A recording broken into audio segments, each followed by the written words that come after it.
Grab your palicos, your loot bags, and your bajillion weapons, because Monster Hunter 4 Ultimate has made it over to our shores on the new 3DS. Marissa and I have been playing this game. What I love about the game is the world around fighting monsters. Yeah. It's the character that you create for yourself, and as you can see, I made my character look a lot like me. Yes, it's very important to me. And then you get your little cat.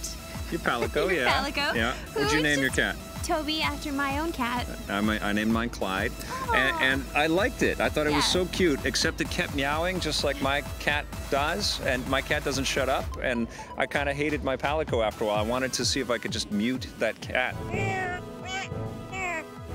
Now, this came out in Japan as two different games. It came out as Monster Hunter 4, and then they did a Monster Hunter 4G, and this is what this one's based on. It's the enhanced version of Monster Hunter 4. You don't get underwater fighting monsters, but you can scale on monsters, sort of like what we could do with Shadow of the Colossus, although not as elegantly. But you can climb up on monsters and kill them that way. There's also a lot more verticality in the environments, and also, on the new 3DS with the C-Stick built into the device, the camera stuff becomes a little less problematic, although in combat, it still is frustrating. It's so Locking frustrating. and slicing and flailing in different directions. It's frustrating, and that's what I have to apologize to the viewers for, because you're watching my gameplay now, and you're watching me play on the old 3DS. There's no virtual stick, right? So brutal. I can't actually move the camera while I'm fighting. That's too much maneuvering. That's too much for my hands to do. So I can beat this monster, and also it was tough for me to lock on to the monsters. Just to take them down. I felt like I was flailing at nothing most of the time, and then when you start flailing, because it's almost like a little combo thing that your character does,